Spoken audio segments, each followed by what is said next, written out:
Okay friends, మనం చేయబోయే recipe ఏంటంటే ధనియాల పొడి చేస్తున్నామన్నమాట. బాలంత్రాలకి కదా ఫ్రెండ్స్, ధనియాల పొడి కొంచెం ఎక్కువ చేస్తున్నాను. జీలకర్ర, కరివేపాకు, వెల్లుల్లి, ఎండుమిర్చి తక్కువ వేస్తున్నాం. బాలంత్రాలు కదా, ఘాటు ఉండకూడదని. సలవ చేయడం కోసం బాలంత్రాలకి గసగసాలు వేస్తున్నాం, కొంచెం వేస్తున్నాం, ఎక్కువ వేయట్లేదు. ధనియాలు అన్నమాట.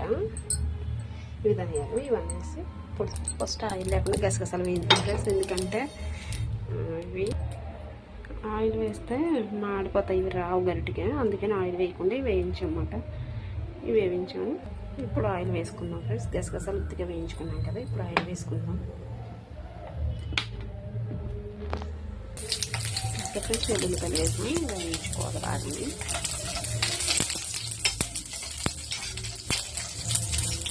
ఫ్రెండ్స్ వెల్లుల్లిపాయలు వేయాలి కదా, వెల్లుల్లిపాయలు వేగిన తర్వాత ఇక్కడ కూడా వేస్తున్నాం. కరివేపాకు, కొద్దిగా కరివేపాకు,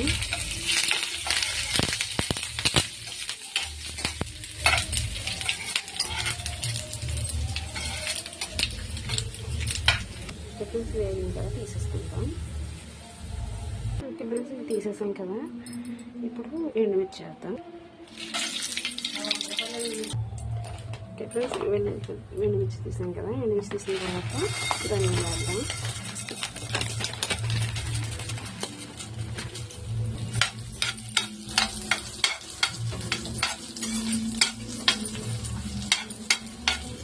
ఇవి కూడా బాగా ఫ్రై అయిపోవాలి. ఇంకా ఫ్రై అవ్వాలి ఫ్రెండ్స్, బాగా ఫ్రై అవ్వాలి ధనియాలు.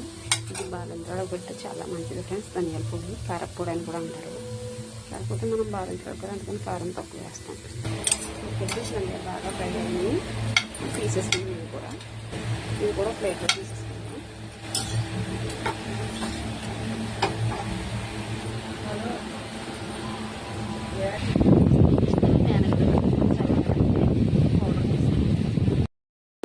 చల్లారింది కదా, ఇది పౌడర్ ఆడదాం, ధనియాల పొడి ఆడదాం. మిక్సీ వేసేద్దాం.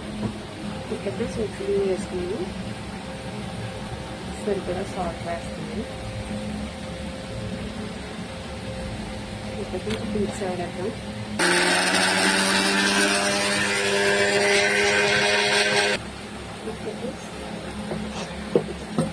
ధనియాల పొడి చేసుకుని చూడండి.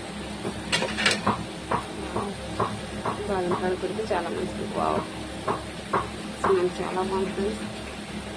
ఇది ఇంకా బాగుంటుంది. నెక్స్ట్ పెడితే ఇంకా మంచిది. బాలంత్రాలు చాలా బలం. ఓకే, లైక్ చేయండి, షేర్ చేయండి, కామెంట్ చేయండి.